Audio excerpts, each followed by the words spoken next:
Hey, this is Paul. This is a repair for Jarrod. It's K7000 25-inch. Came to me with some sink problems. I had to replace some pots on the remote board and the main board. Blue looks a little high there. Turn it down a little bit.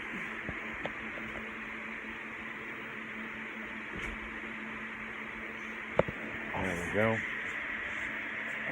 I had to also replace IC1 to get the colors correct and do some reflow and new caps. And we got a good clean picture. Everything's looking good. All high-end Michicon caps.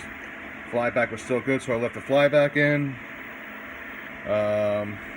Some of the wires were pulled. I had to fix those. Had to put some new pots in here and right there.